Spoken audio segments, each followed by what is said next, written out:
Beautiful people, welcome back to another video. For those new here, my name is Pete. Some call me Pilot Pete, and we have a full airline pilot trip, Boeing 767, another long haul trip. I am so lucky to be getting these trips. I'm not gonna tell you exactly where I'm headed. That's gonna be part of the surprise. But if you ever wanted to see full trip of an airline pilot's life, long haul edition, how we get there, how we fly there, what we do when we get back, how many pilots, how long the flights, this is the video for you. I'll give you two hints. One, I'm about to head to Newark, PD lay flats to somewhere across the Atlantic Ocean, and the green should give it away. But as always, if you want to come along for the ride, let's go do it.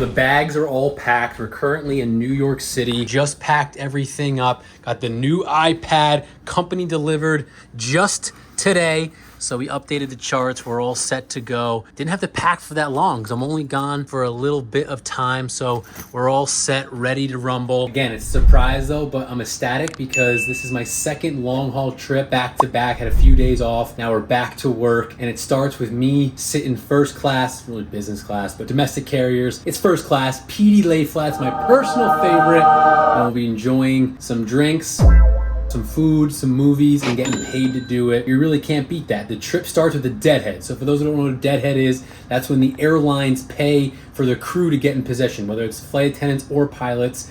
I'm based in Memphis, Tennessee. This trip, the flying portion, starts in, and then I'm gonna operate the airplane from there to Indianapolis, Indiana, not tomorrow, but the next day. Since it's international, they have to get us there at least 18 hours in advance. So we're taking the red-eye flight. It's not too long. That's another hint for you. Yeah, nothing better than PD lay flats, getting paid to do it. So I'm about to call the Uber from my apartment to Newark. Again, ask all the time, am I paying for that? No, it comes out of my travel bank, so it's indirectly paid for by my company. We'll get there. I'm not a big lounge guy. I could care less. We'll show up 10 minutes before boarding, and then zone one. Passenger Pilot Pete. You can hear my name already.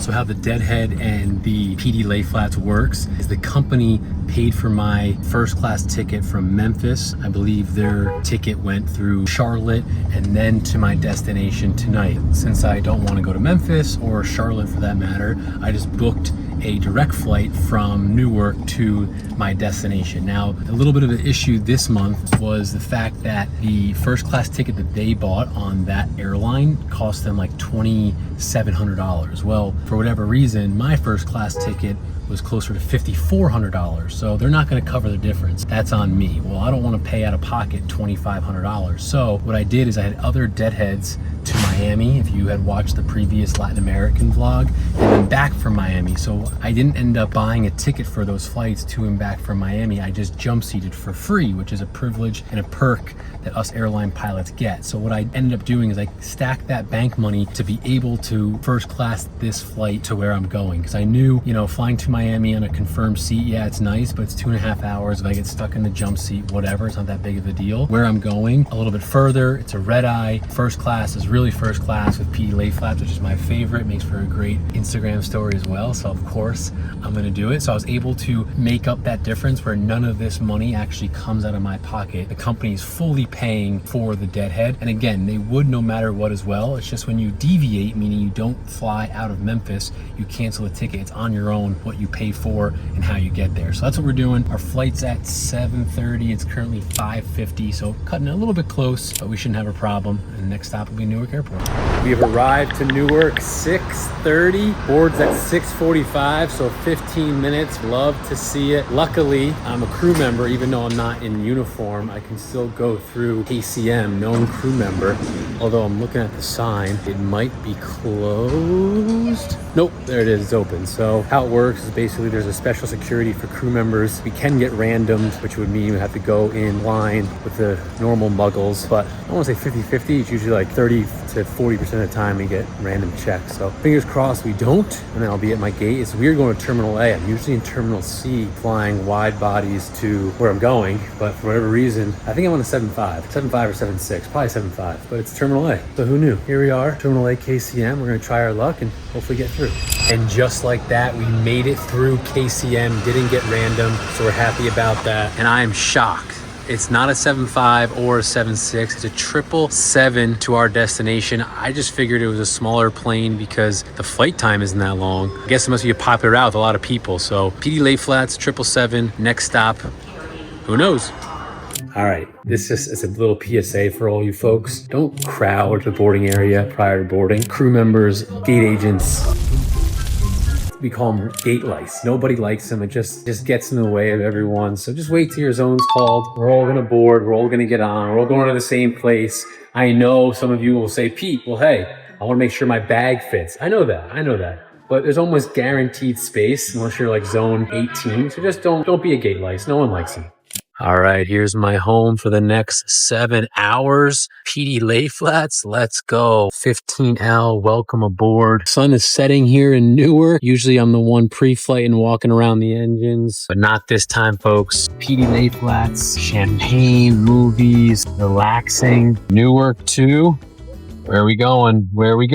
Can't tell you yet. It's a surprise. All right, let's take a look at what amenity kit we get sitting in business today on our way to our secret location, Therabody. Gets earplugs, a little pen, little discount on a Therabody gun. I wish they actually gave you one. Pair of socks, that's nice. Little sleep mask, toothbrush, tissues, dental kit, and Arrive or Revive. Wellness journey starts here. So I'll admit, my very first time sitting business, free food, movies, big screen TV, amenity kit. Now I'm blessed and grateful that work pays to let me sit here because I wouldn't be able to afford it on my own. But honestly, the best part now, I don't even care about any of the little luxuries. They're nice, but I don't care about them. It's the lay flat. Being 6'4", this type of leg room where I can lay my feet out and be able to sleep. That's worth it just in itself. So that to me is worth it. Now, would I pay the amount of money to do it? Absolutely not. But if someone else is paying for it, I'll gladly take it. Getting ready for takeoff here in a little bit. So I'm gonna do my night routine, brush my teeth. So please put away your carry-on items. That's me. Large electronics like laptops. So next stop is,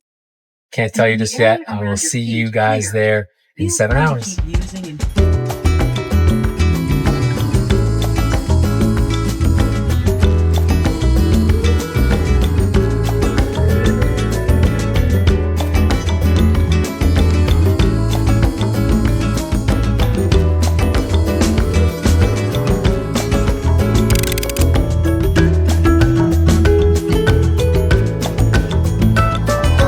If you haven't guessed it yet, we are in Dublin, Ireland. I am freaking tired. That flight was so short. I barely had any sleep. 3:30 East Coast time. I think it's like 9 a.m. local time. But we're here in Dublin, Ireland. Another great trip. About to check into my hotel. I ended up taking the bus because I said it was quicker. There are bus lanes and it was only 10 euros compared to 45 euros. And it's like a 2-minute walk to my hotel. So easy peasy, Dublin. Let's go explore. Hello from our Dublin hotel. We made it. Nice little room. Got a king bed for daddy long legs. Nice and cozy. Just to clear something up though, because I always get asked, Pete, who pays for the hotel? Who pays for the transportation? So the company pays for both transportation and hotel. The reason I took the bus from the airport was because since I canceled my ticket from Memphis to Dublin, as you can see right here, the deadhead was Memphis, Charlotte, Dublin. Since I canceled that ticket, the ground transportation actually gets canceled automatically. So it's my job to then book my travel from my home, which is New York City, to get to Dublin, including the transportation. Since the first class ticket was so expensive, I'm kind of digging into my travel bank. That's why I took the bus for 10 euros. Just made a lot of sense. But anyway, here we are. Here's the trip spelled out. Cancel this deadhead. Just deadheaded myself. NYC to Dublin. Now we're here on the 29th. Dublin layover is 26 hours. And then tomorrow I fly as the RFO, Relief First Officer, which I'll explain explain a little bit further down the video. And then tomorrow, again, operate Dublin to Indy. It's just over 8-hour flight, block time, 8 hours and 31 minutes of flying. I'll get paid 21.1 hours. And then the trip ends with a deadhead the next day, 10/1, October 1st, deadhead Indy to Memphis. But again, I canceled that and I'll just go back to New York on the same day. So pretty sweet trip. Block, only 8 hours of flying, but paid for 21. International override, international catering, which again, if you watch the last trip, we're just getting lucky with trips. That's all. Someone commented on my last video, man, you're getting senior, you're getting these good trips. No, just getting lucky. We love lucky. We're happy to be here. Another passport stamp, another fun city to hang out in. I think I'm gonna go grab breakfast, stay up a little bit. I'm a little hoarse. My throat is a little dry, I think just from travel and not sleeping. So 9:30, get some breakfast, maybe relax a little bit. I've seen Dublin before. I've been here twice, so I don't want to do that much sightseeing, but I'll probably just do some walking around, a workout, and definitely early bedtime. This time I'm actually gonna do early bedtime because I'm gonna be exhausted if I end up staying up today. Headed to go get some breakfast. We decided to stay awake. We're downtown Main Street, Dublin. We got Trinity College right behind me. I've been there before, toured that. Really pretty. But I found a breakfast place called Kogi, something like that. It's supposed to be authentic, delicious. NFL just had their big game here. The Steelers-Vikings happened yesterday. So I'm sure I am one of many, many Americans that came to watch some football. I think the Steelers won, but I'm not really sure. I was busy yesterday doing some stuff, so I didn't really watch that much football. Yeah, you can see tons of Steelers and Vikings gear all around the city. I'm sure the locals are excited for them to get out of there. Or maybe they're happy they're here, who knows. But here's a little look at Dublin. Go get some breakfast, eat up. Breakfast is served at Kyogo's Cafe. We went with the raspberry scone, sausage roll in the morning, ham and cheese. People are just waking up, out and about. We're ready to eat some breakfast. Breakfast, 10 out of 10. Highly recommend going to that cafe. It was very good. Tired, but we're going to move our body because it's not negotiable, folks. You already know.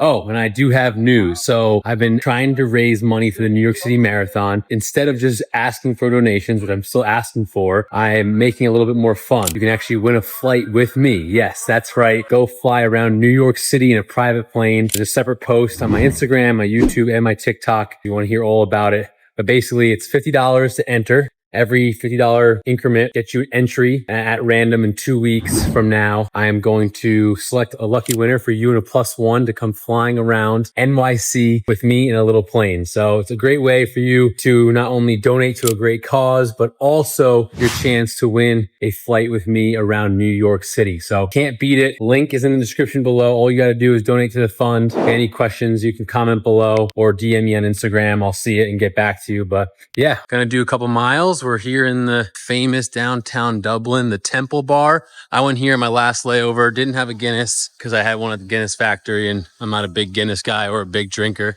Best ways to see the city is just by running and hanging out. A lot of post-football people are still here hanging out. Here's what it looks like, downtown Dublin, cobblestones, and then we're gonna head to the river, keep run into, I think there's a park, not sure the name of it, like Prospect Park, something like that. Kind of looks like the Central Park of Dublin area. So we'll hit a couple miles and go explore Dublin. We're running along the River Liffey. Kind of runs in the middle of the city, I guess. A lot less crowded away from those cobblestones, but I will say traffic in Dublin is no joke. Yeah, I'll have you waiting for the bus and public transportation. Beautiful run. It's about 60 degrees or so, so a nice change of pace from New York City's warm weather, keeping the heart rate down nice and easy. And then hopefully we hit this park in a couple miles. All right, we ran to the famous Guinness factory on the other side of this wall. See if I can get a better view and not get hit by a car. I will say, it's been tricky. I keep looking on the wrong side of the road. Their steering wheel is on the wrong side, so I'm always looking left and the cars are coming right, so it's pretty dangerous. There it is.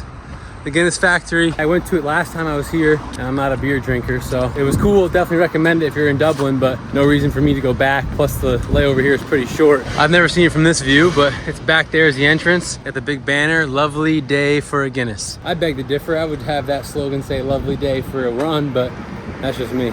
It's over a mile and a half in. We've made it to Phoenix Park, Dublin. Excited to go check this place out. I've never been here. Knees feeling awful, but we want to explore. We're gonna move our body, baby. Non-negotiable.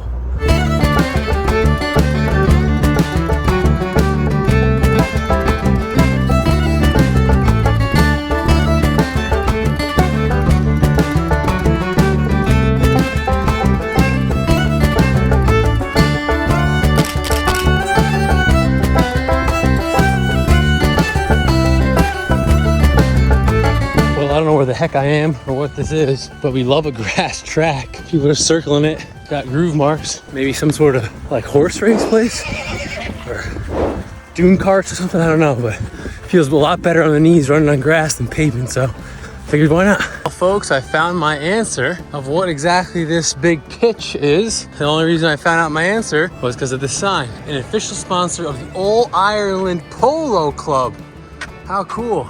Too bad it's not a match. That'd be really cool. But now that I know that this is here, next time I am in Dublin, we'll see if we can catch a polo match. I've never seen one in person.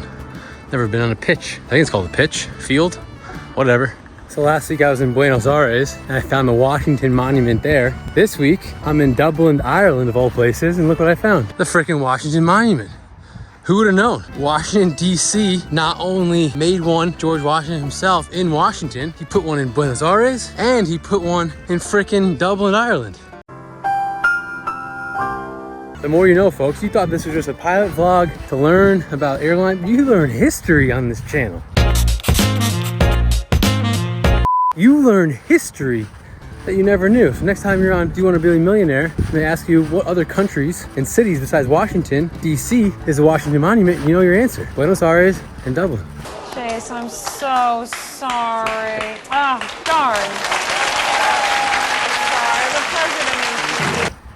We have climbed to the top, or as high as you can go, on the Washington Monument. It's actually the Wellington Monument, but you say tomato, I say tomato. Wellington, Washington. Some nice Irish folk who told me you can get a pretty good view just at the city top. There's the castle, I believe. No, that's just an office building. I don't know what I'm talking about, but it's cool up here. Maybe I can see if I can get me a pic.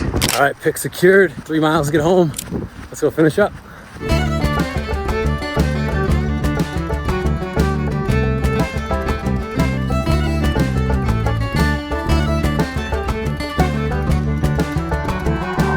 Six miles in the books, quick change, and now we are off to dinner. A good friend of mine who actually is from Dublin, lives in New York City now, gave me a few recommendations. So we're going to try Asian cuisine. He said it's one of his favorite restaurants in Dublin. It is called Big Fans, I think. So we're walking now, and then I just got a text from the captain who I'm flying with tomorrow. So there's gonna be 3 pilots and it's over 8 hours. Anything over 8 hours requires 3 crew members. So it'll be a captain, first officer, and then the RFO. The RFO can be a captain or an FO. Obviously in this case, it is an FO myself, but he just told me that he's gonna take the second break. The FO is gonna take the third break, which means I'll be on the first break. So usually the captains do email or text the crew that, so that you can kind of plan your sleep schedule around it. I'll be probably tired in the morning, waking up, so works out for me. And I'll just have a longer flight. Obviously the second break is probably the best one. Every time I've done an ETOPS or a 3 crew member augmented crew flight, the captain's always taking the second break. I don't blame him. When I'm captain, I will be doing the same thing probably, because it's fly, break, fly, rather than break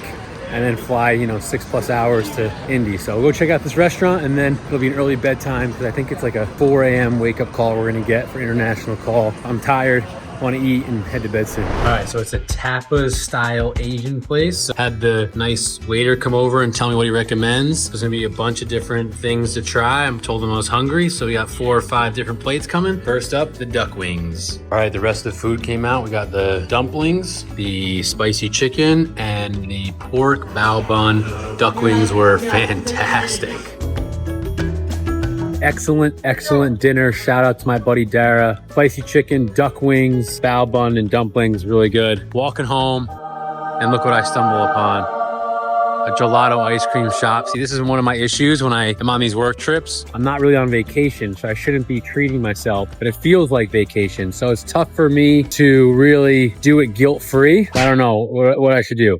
Gelato, crepes, shakes, waffles. I gotta cross the busy street. I just saw some tourists almost get deuced because they're looking left and everyone comes from the right. Everyone drives on the wrong side of the road here. So I should walk by, but I'm at least gonna walk in and see like what they have just for visual sakes only. A few moments later. All right, I swear I just went in there to look. They forced me into it. So I got gelato sundae. I had no idea it was gonna be this freaking big. 3 huge scoops, Oreos, Biscoff cookie. I got Kinder and Oreo.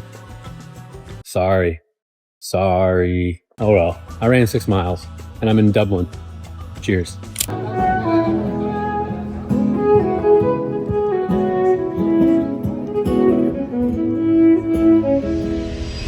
The short but sweet Dublin layover is over. Bedtime. One of the nice things about international trips is I don't have to set an alarm. So our show time down in the lobby tomorrow is 5:50 a.m. for us to go to the airport. I think our departure is 7:45. The reason it's so early, it'll be like a 20-minute drive to the airport with no traffic, but that includes like clearing customs, passports, getting to the airplane, all that kind of song and dance. But as I was saying, no reason for me to set a phone alarm. This will ring an hour prior to showtime. So it's one of the nice perks about international is the ramp who monitors the loading, obviously the maintenance, the inbound aircraft, whatever it may be. If there's any delays, they won't call us until it's an hour prior to picking up. I won't set my alarm, and it's gone off without a hitch. Knock on woods thus far, so it should be good to go. But Dublin was fun, short time. The fact that it was the Ryder Cup this past weekend, Europe versus USA, and the NFL game Vikings and Steelers. I wish I had more time at home, time off, where I would have then deadheaded in a day early, maybe even brought SJ and explored Dublin and the events more. But it is what it is. It was still fun. First class over here, running around Dublin, just nice people in general. So good food, good hangouts, and I'll see you guys tomorrow bright and early. Good night. Good morning. Wake up call came about 33 minutes ago. Woke me up, slept pretty good. And now we're just headed down to the lobby to meet the rest of the crew, the captain, the FO, and then ground transportation will be downstairs waiting for us. 20-minute drive to the Dublin airport. Currently 6:05 a.m. in the morning. Got about an 8.5 hour flight. Flight plan hasn't come out yet, so we'll look at that on the ride to the airport on the iPad. I'll be the RFO, clear immigration, and I'll see you guys on the ramp in Dublin. Good morning, beautiful people from the ramp here in Dublin. Just pre-flighted the 767. She's all set to go. And today I'm going to be the RFO, or Relief First Officer. So basically my duties are similar to that of a first officer. I do the exterior walk around, the interior checks, all that good stuff. Make sure the catering's on board. Very, very important. And then I just relieve the pilots. So I'm taking the first break. Once we climb through 10, 18,000 feet, depending on the captain's kind of choice, he'll send me back, change into my comfy clothes, and then I'll head to the bunk. I'm not really that tired, so I'll probably just eat breakfast, chill, relax, and then the second break will be the captain, so I'll sit in the left seat. In the captain's seat, no, I can't log PIC or captain time. I'm still just the FO, but I'll be flying the plane since it's going to be his leg to Indy. I'll be the one manipulating the control panel, handling the FMS, things like that. FO will stay pilot monitoring, doing the radios, and then after the captain shift, he'll come up, he'll take back his seat and flying the airplane, and I'll take the FO seat until usually about an hour to 45 minutes prior to landing. Captain will call up the third guy, well in this instance a guy, third pilot, and he'll come up, take his seat. I'll get back in the jump seat and we'll all be in the flight deck for takeoff, taxi, and landing. So that's pretty much how it works. Pretty simple. It's probably the best job because you get paid to basically eat food and chill and just kind of make sure that nothing goes wrong. So RFO, guys and girls like thrive on that. I'm not senior enough to hold those trips completely, but otherwise it should be a good flight. We got 8.5 hours to Indy, Dublin. It was fun. Thanks for having me. Really cool place here. You can see the Dublin Tower. They spell out Dublin right on their control tower. I feel like that's pretty cool, but 8 hours, 31 minutes. I'll see you guys in the bunk en route to Indy. So part of my RFO duties are to pre-flight the can, which is the bunks that we'll be sleeping in. So I just did that. And since I'm taking the first break, I set up the bunk already so that when I come back, I don't have to waste time making my bed, making my pillows, and we're all set to go. Can't beat it, folks. Catering's on board, exterior pre-flight's done, interior pre-flight's done. You guys are just got up front, sitting down, programming the FMS and doing the normal duties, but my job is as far as the pre-flight goes, and then I'll sit in the jump seat, like I said, for taxi and takeoff and assist the guys with anything they may need or help with the pilots in whatever capacity I can. That's the job of an RFO. All right, first rest is up. My turn. Just came back to the bunk, changed out of my pilot uniform into the casual clothes. Watch a little Netflix, relax, probably take a nap. Got about 2 hours, 15 minutes back here, and then I'll be in the flight deck. So 8.5 hours to Indy on our way. Yeah, the 10,000 building, get your ass in an apartment, put you inside a G-class, that's just a starting. Get plenty things kind of life, but none of them is a thought of it. Piece around my neck, his chest gauge. Shorty stay with calculated moves like Beth Harmon. Swear I'm on purple rain, Princeton, Prince Charming. Disappointment, I stay expecting it. The pessimists, gold medalists, flush the magazines just so they not collecting my specimens. Damn. The way she with Poppy, man, you would think she's a veteran on remembrance. Clean the lady, sweep the room daily for all the evidence of everything I ever did. Do they have a pool there? Do they have a gym there? You used to do skincare, but now you do swimwear. Your ex-roommate got a condo that's downtown, but she got no furniture in her crib. I've been there. Checkmate, even though you hate that I even check, I still get an E for effort. Only time I'm getting back and forth is All right, we're about to start our descent into Indy. Captain's in his seat, first officer's in his seat. My turn to change back into the uniform. Next stop will be Indy in about 35 minutes.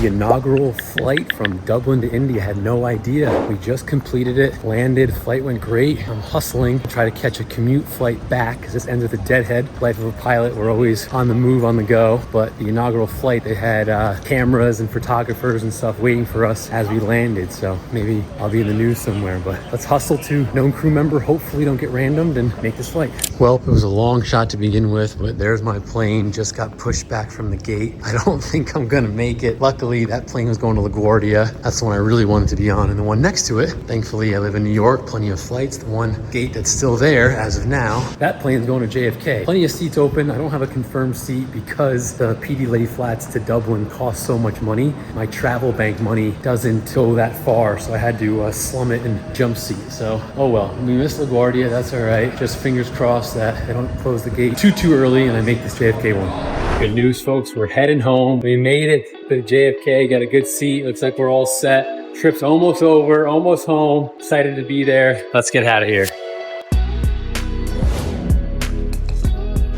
And just like that, we're back in New York City, back in my apartment. Took the train home from JFK because it was over a 2-hour drive with traffic. So I was able to use my travel bank to get my train ticket back to my apartment. I don't know if I should be saying this, but I think I might be internationaled out after Latin America for 9 days, Dublin, time zones. I'm not saying I don't want the 777. I'm just saying I'm glad to finally be home and glad to be back in New York City. Here is the journey from Dublin, Ireland to Indianapolis, Indiana. Fun fact, it was actually the maiden voyage for my company to do this route. So they actually had management and photographers and people waiting for us. And they took pictures of the flight crew when we landed in Indy to say, welcome boys and girls to Indianapolis. We cleared customs in Indy. And like I said, headed right to the terminal, caught a flight home, jump seat, and we're back in New York. International ops, very similar to flying in the US. Believe it or not, the language barrier, even though it's English, is a little bit tricky just because of the accents, as you can imagine. But pushed back, taxied out, and one thing our jet charts now have, as you can see, this is actually in real time, so this isn't when we were there. There's ADS-B, so this is actually Ryanair, and then the flight number and all this information, so you actually can see other airplanes now on our taxi charts, which is super cool, really good for situational awareness. Either way, we taxied out, we got clearance onto runway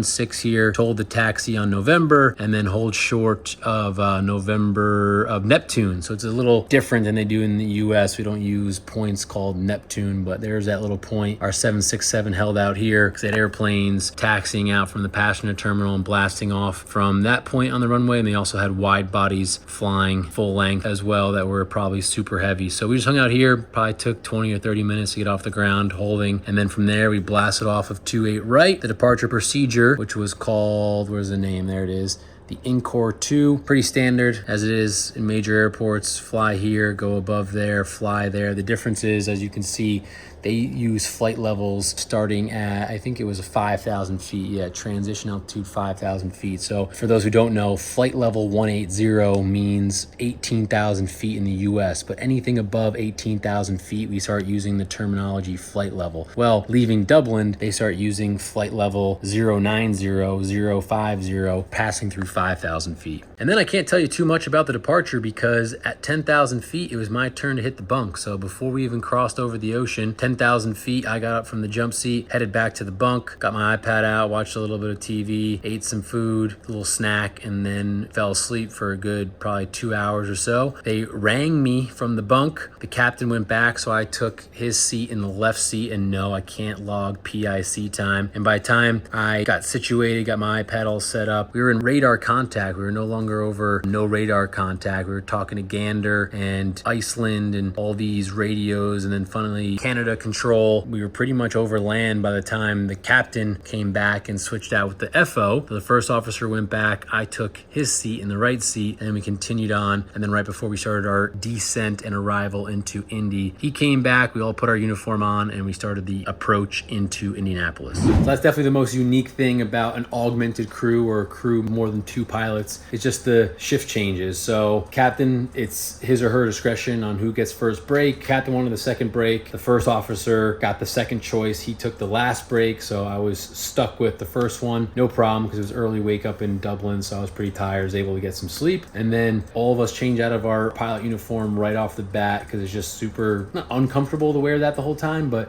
just restrictive. And when your flight's 8 hours long, you want to be as comfortable as possible. Like I said, it was super easy for me. I didn't have any really like waypoints or Latin longs to have to chart, because by the time my rest was over, we were already in radar contact, meaning we could be seen on the radar. We were over, or at least near land, where the radar could actually pick up our returns, and ATC could just give us instructions via the CPDLC, which is how they communicate with us, just texting. So another passport stamp in the book. Great trip, off for a few days, and gonna enjoy this beautiful summer weather. Maybe take up someone special on the plane. SJ, anything you want to sign off with? I'll be in the plane one day. One day she will. But as always, folks, I hope you enjoyed coming along to Dublin, Ireland. If you haven't already, subscribing to the channel would mean a lot. Comments or questions, hit me up on Instagram or drop them below. I get back to every single one of them. As always, be well, love you guys, and I'll see you in the next video.